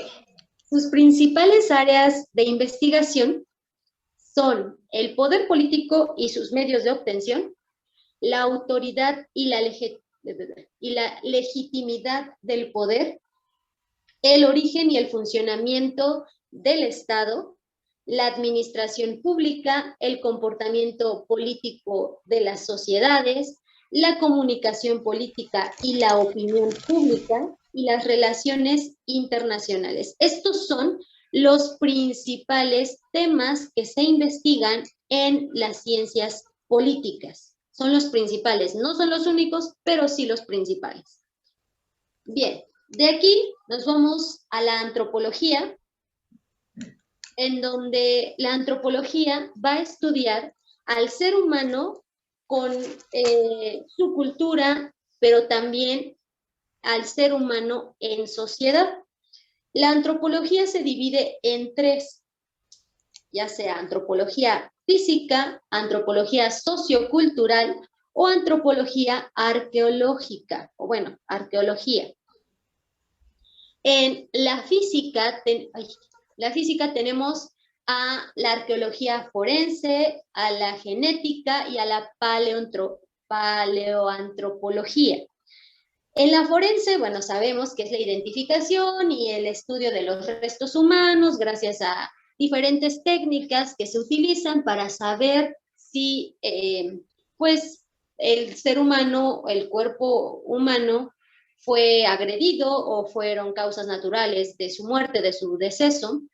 En la genética estudia la evolución de las especies, el ADN, dentro de la genética se estudian los parecidos que hay por ejemplo, de primates con el ser humano, de bovinos, de ovinos, de porcinos, también de plantas. Se ve este parecido en el material genético hacia el ser humano para, a través de esto, comprender un poco más cómo es su relación del ser humano con el medio, con su entorno.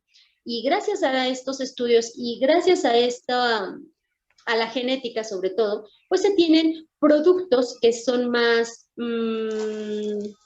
aprovechables para el ser humano. La paleoantropología, paleoantropología, eso, se me traba mi lengüita. Esta rama estudia la humanidad primitiva y a los procesos de evolución. Es donde se encuentran estos restos de los seres humanos anteriores, de las razas humanas anteriores, de los homos anteriores, y se ve la evolución que ha habido desde ese tiempo hasta ahora.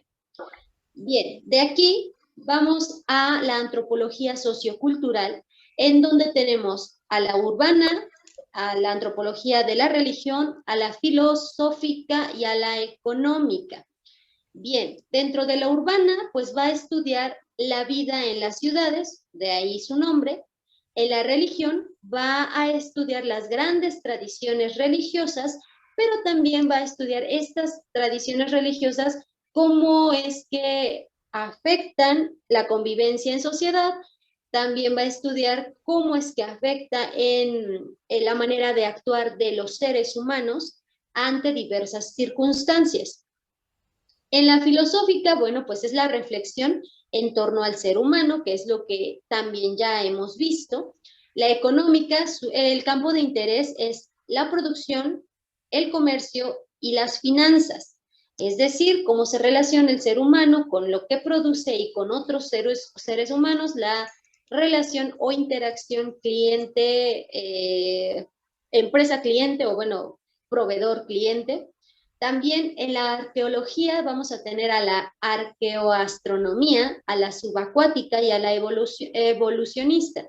En la arqueoastronomía tenemos a las teorías astronómicas y cosmológicas de culturas antiguas, es decir, cómo se creó el universo, pero obviamente de acuerdo a las creencias y de acuerdo a la información que se tenía en las culturas antiguas. Cómo se formó el universo, de qué está hecho el universo, cómo es que están situadas las estrellas, por qué están situadas así, por qué llevan este nombre, etcétera, etcétera, etcétera. Todo esto que es gracias o que viene gracias a las culturas antiguas y que estas culturas antiguas obtuvieron gracias a sus observaciones y también a sus creencias y a su modo de vida. La subacuática adapta los entornos acuáticos para que pueda haber arqueología. ¿Arqueología dónde? Pues debajo del agua, donde se han encontrado restos, se han encontrado esfinges, se han encontrado monumentos, se han encontrado varios sitios arqueológicos que están bajo el agua. La evolucionista es consistente en una mirada interdisciplinaria al origen de los modos de socialización. Entonces, en la evolucionista estudia más que nada esta manera de socializarse que ha tenido el ser humano a lo largo del tiempo, cómo se relaciona con sus semejantes y cómo ocurre este proceso de socialización. Bien, hasta aquí, ¿hay alguna pregunta y alguna duda? Si no, ¿ya se durmieron? No se duerman. ¿No? ¿No se han dormido? Bueno, ¿ya despertaron? Ok. Bien, entonces, continuando, otra ciencia es la historia. La historia pues nosotros sabemos que son, a ver, permítanme, los campos de la filosofía. ¿Los campos de la filosofía también son ciencias? Sí, bueno, de hecho, las ciencias vienen de la filosofía. Es decir, todas las ciencias vienen de la filosofía. ¿Por qué? Porque recordemos que la filosofía es la reflexión de lo que se ha observado, de los pensamientos, y no solamente la reflexión, sino que busca la manera de satisfacer a las interrogantes. Entonces, en esa búsqueda de satisfacer nuestras interrogantes, pues viene la experimentación, viene este método científico que nos ayuda a establecer las ciencias. Así que, sí, las ramas de la filosofía o los campos que abarca la filosofía son las ciencias, de hecho. ¿De acuerdo? Ok, bien. Entonces, continuando la historia, sabemos que es el estudio de los acontecimientos pasados del hombre y de la sociedad. Quien estudia los procesos sociales y quien estudia las diversas etapas históricas por las que ha pasado la humanidad es el historiador. El historiador se divide en dos tipos. Existen los objetivistas y los subjetivistas, donde los historiadores objetivistas dicen o, bueno, sí, sostienen que el hecho histórico existe independientemente del historiador, es decir, independientemente de quien esté observando. También el historiador objetivista dice que percibe y comprende el hecho tal y como sucedió, a diferencia del subjetivista. El subjetivista nos dice que el hecho histórico existe únicamente gracias a la comprensión y a la percepción del historiador, mientras que para el historiador es inevitable que el hecho se vea afectado por su subjetividad. ¿Qué quiere decir esto? Bueno, los objetivistas van a dar el hecho realmente como está sucediendo, como ha sucedido y nada más. Mientras que los subjetivistas van a tener una perspectiva de la historia y entonces es como se va a comprender y es como se va a plantear. Esa es la diferencia entre un objetivista y un subjetivista. Aquí Auri nos dice, todas estas ciencias que nos muestra son las que están ligadas a la sociedad. Mejor dicho, son aquellas que son creadas para la sociedad. Exactamente, Auri. Es por eso que es lo que les mencionaba al principio, ¿no? Que las ciencias sociales están enfocadas en el estudio de la sociedad, del ser humano en sociedad, su comportamiento en sociedad. Entonces, todas estas ciencias que nosotros estamos viendo, sí, están ligadas a la sociedad, sí, han sido creadas para el estudio de la sociedad. Exactamente. Bien.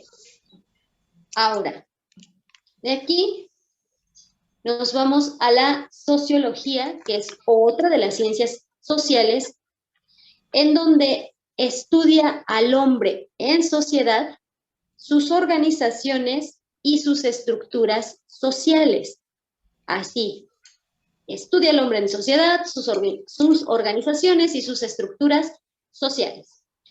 Dentro de la sociología vamos a ver el funcionalismo. El funcionalismo es lo que ocurre en la parte del sistema social que afecta al conglomerado social directamente.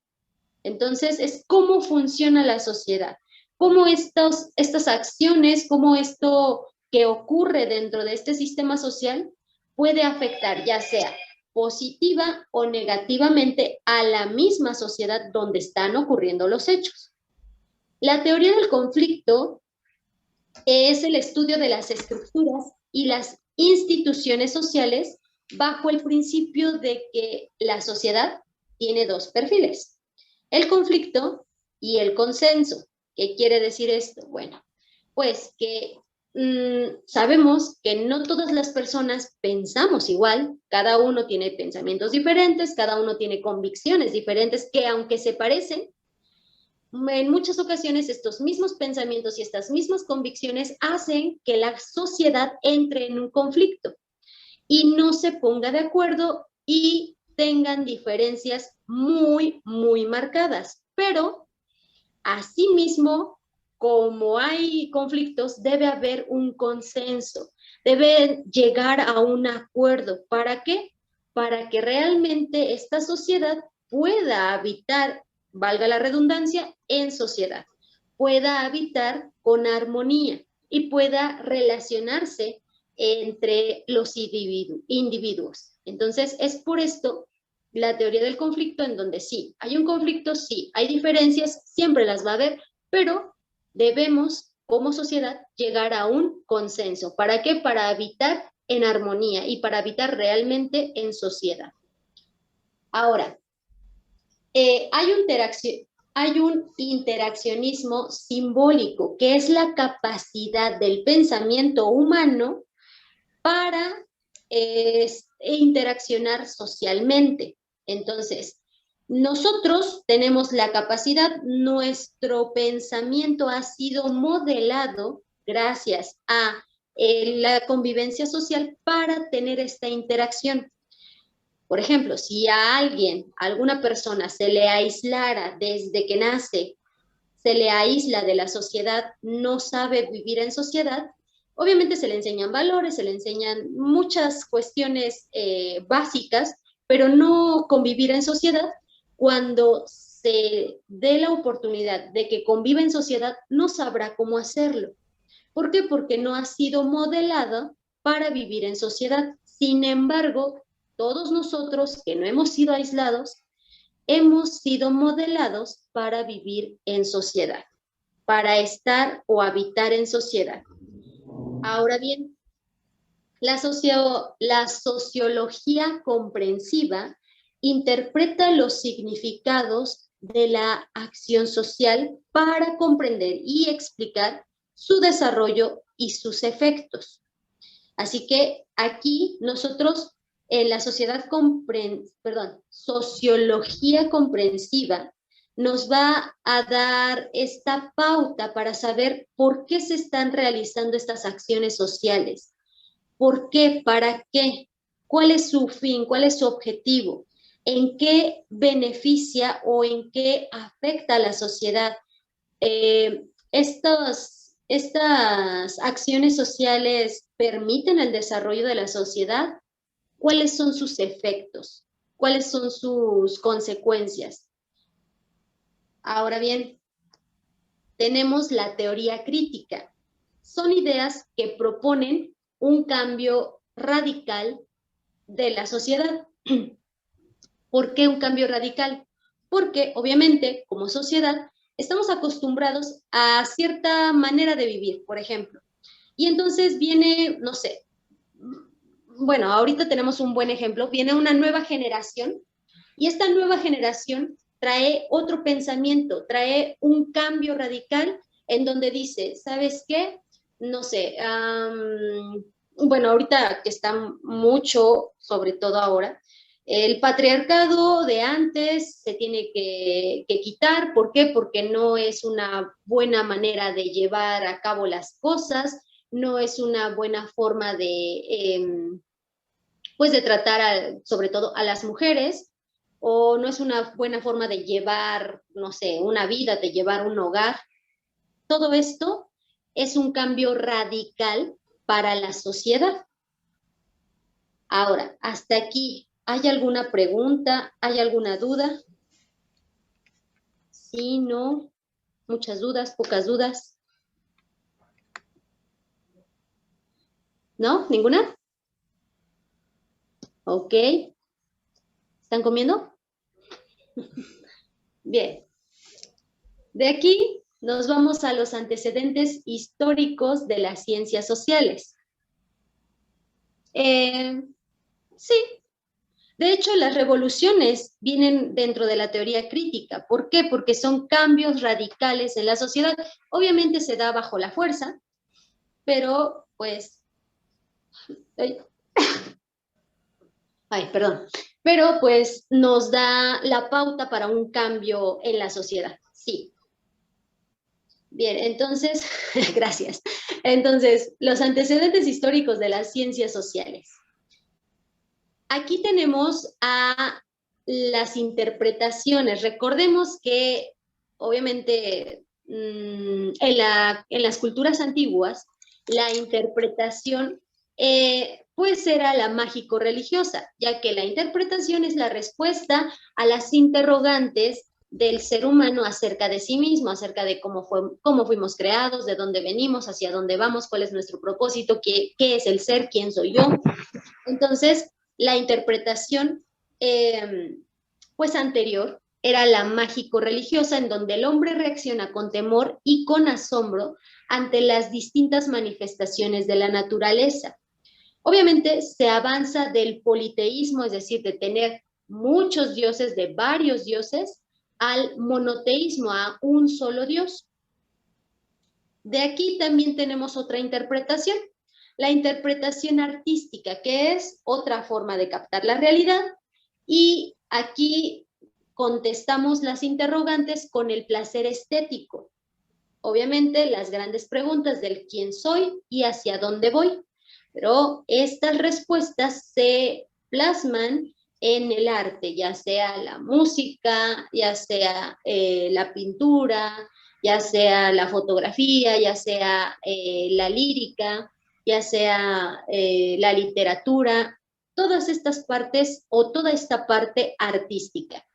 Y también está la interpretación científica, donde la interpretación científica, bueno, pues es objetiva, es racional y es sistematizada. Así que estos son los tipos de interpretaciones que existen: la mágico-religiosa, la artística y la científica. Oye.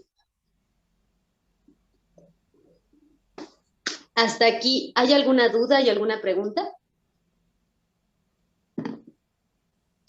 ¿Sí, no, ninguna? De lo mágico religioso sería cuando, como se dice que era de politeísta, que estaban la cultura griega, los nórdicos, los egipcios, tenían sus dioses, pasaron al cristianismo.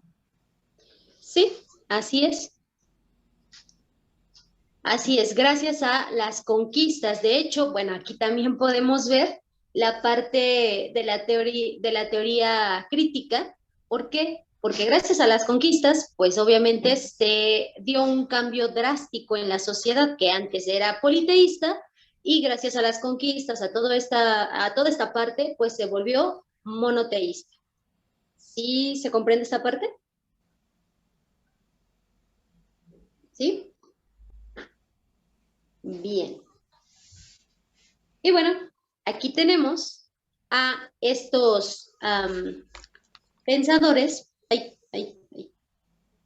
a estos sociólogos, como son Platón, Aristóteles y Thomas Hobbes, en donde Platón hace una reflexión acerca de lo que debilita y lo que fortalece al Estado.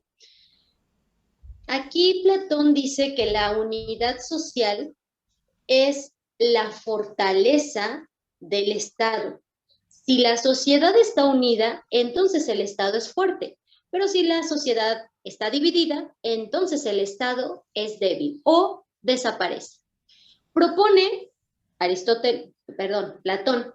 propone que las mujeres y los niños sean propiedad de la comunidad, para que al interesarse los individuos, en este caso los hombres, por ellos, en cuanto a su mantenimiento y a su desarrollo, entonces se va a lograr disminuir los conflictos sociales. Esto es lo que proponía Platón.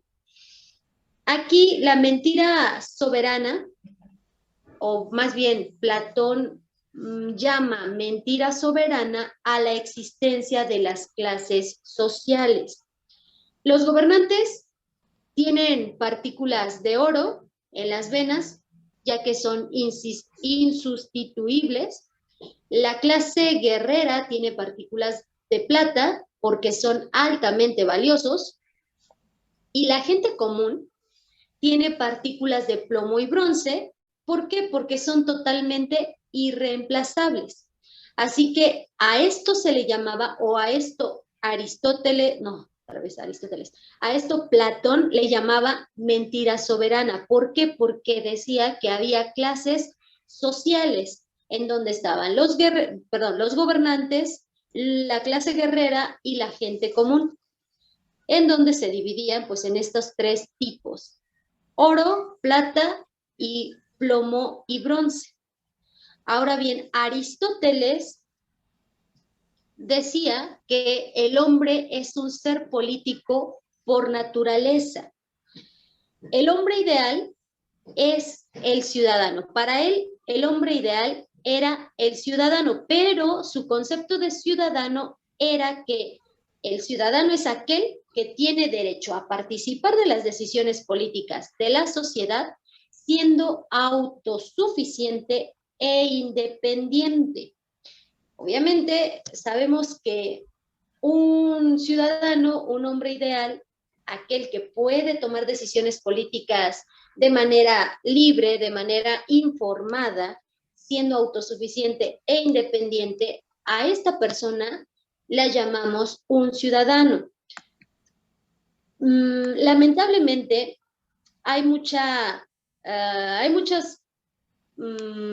formas en las que el ser humano ha perdido esta ciudadanía, por así decirlo. ¿Por qué?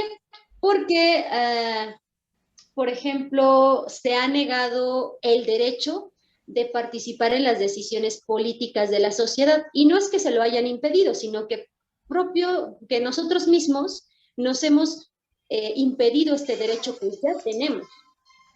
Incluso no hemos sido independientes en nuestro uso de ese derecho. ¿Por qué? Porque lo hemos vendido, por ejemplo, o lo hemos dado a los políticos, a las personas que están interesadas en nuestro derecho. Ahora bien, la sociedad, según Aristóteles, debería ser el mecanismo encargado de favorecer el crecimiento libre y soberano, pero para Aristóteles, los esclavos no eran ciudadanos, únicamente aquellos que gozaban de su libertad. Thomas Hobbes dice o decía que el Estado ha sido creado por los humanos. Por lo tanto, el Estado es un monstruo artificial que garantiza la paz y la defensa. Thomas Hobbes contradice la idea de que la sociedad surge como consecuencia de la intervención divina. Él dice que los humanos son los únicos responsables de crear sus propias instituciones. También para Thomas Hobbes dice que los seres sociales y pensantes ceden sus derechos personales a un individuo quien busca el bien en la colectividad. Esto hace que se transforme de un ser irracional a un ser social y político. Obviamente debería ser así, ¿no? Que nosotros cedamos nuestros derechos personales a un individuo que busca el bien de la colectividad, pero lamentablemente ese ser realmente no busca el bien común, sino el bien personal. Enriquecerse a sí mismo, enriquecer a su propia familia, a sus propios conocidos y no tanto a la sociedad. Claro, sí, debe hacer ciertas acciones pues para mantenerse un poco en el cargo, pero en realidad sabemos que la mayoría de los que buscan el poder, de los que buscan estar al mando, solamente tienen eso: búsqueda de poder, búsqueda de satisfacción, búsqueda de riquezas, nada más, pero no en la búsqueda del bien para la sociedad o del bien para quienes están gobernando. Digo, eso es a pensamiento personal, no sé qué es lo que opinen cada uno de ustedes. Tal vez me digan, no, no es cierto. Ok, César dice que por 2, está bien. ¿Alguna duda, alguna pregunta, algún comentario? Sí, no. ¿No? ¿Sí? ¿Ya se cansaron? ¿No? Ok, bueno. Veamos. Entonces, de aquí nos vamos a la revolución científica. La revolución científica se da gracias a los cambios astronómicos y gracias al pensamiento científico. ¿Por qué? Porque los cambios astronómicos vinieron a dar la pauta para cambiar la manera en la que se hacía ciencia antes y los conceptos que ya se tenían. Estos cambios astronómicos se dieron gracias a Nicolás Copérnico, a Johannes Kepler y a Galileo Galilei. ¿Por qué? Porque gracias a sus observaciones se cambió de esta teoría geocéntrica a la teoría heliocéntrica, en donde cambiaron de decir que la Tierra era el centro del universo a decir que el Sol era el centro del universo. Obviamente ya sabemos que no es el centro del universo, pero antes se creía que sí. Ahora sabemos que existen más sistemas planetarios, más galaxias, más planetas y más estrellas como el Sol, y aún mayores. El pensamiento científico se dio de precientífico, método científico y pensamiento moderno.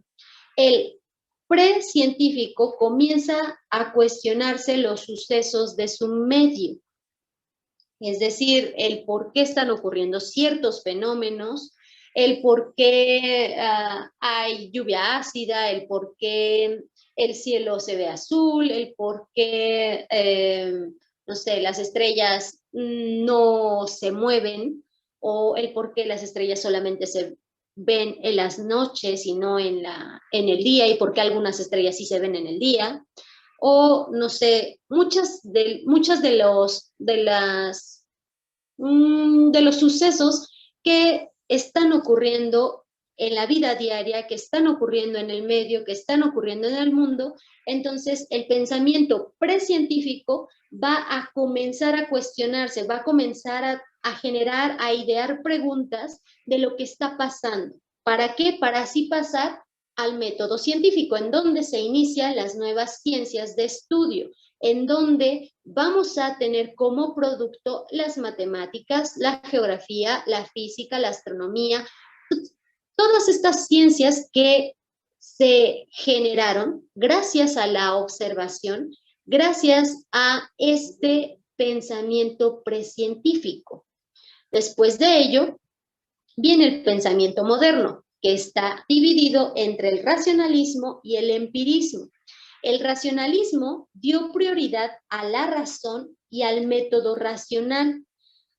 La base del racionalismo es la razón y el propio yo. La razón es matemática y se desarrolla en un plano teórico, mientras que el empirismo da prioridad a la experiencia y al método experimental, es decir, a la observación, a la inducción, al análisis. Aquí el método, o más bien el pensamiento moderno, gracias al empirismo, su base va a ser la experiencia.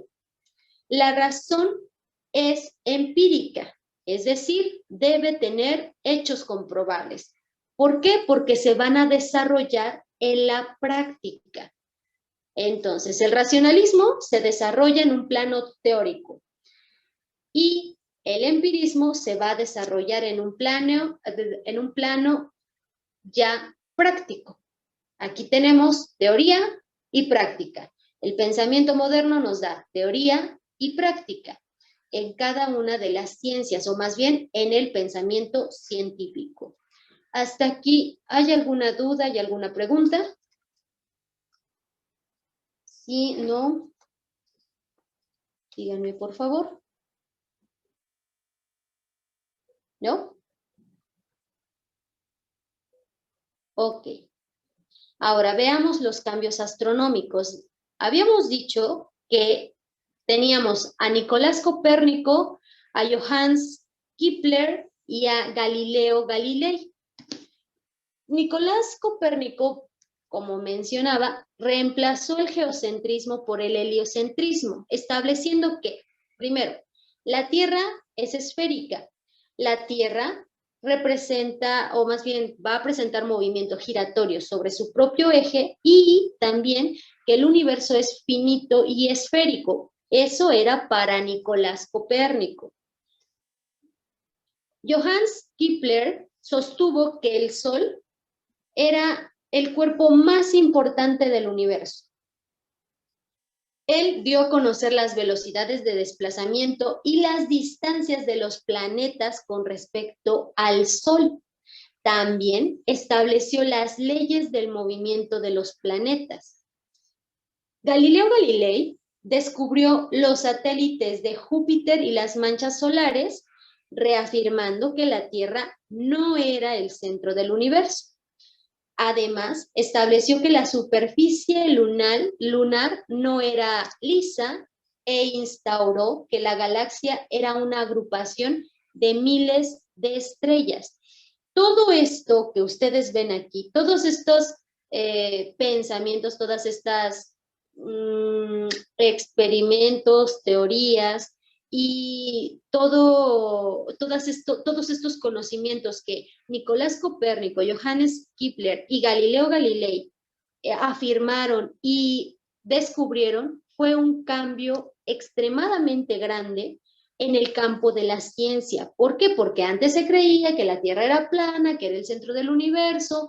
¿Por qué? Porque se creía que éramos los únicos en todo el mundo, el universo y lo que se conoce. Es más, se creía que no había como tal un universo, que no había nada más. Entonces, es ahí este cambio drástico en la ciencia y que obviamente al principio no fue bien aceptado, no fue aceptado y que tuvo que pasar un cierto tiempo, tuvieron que tener ciertos acuerdos, ciertas discusiones, tuvieron que seguir experimentando. ¿Para qué? Para que la sociedad empezara a aceptar estos nuevos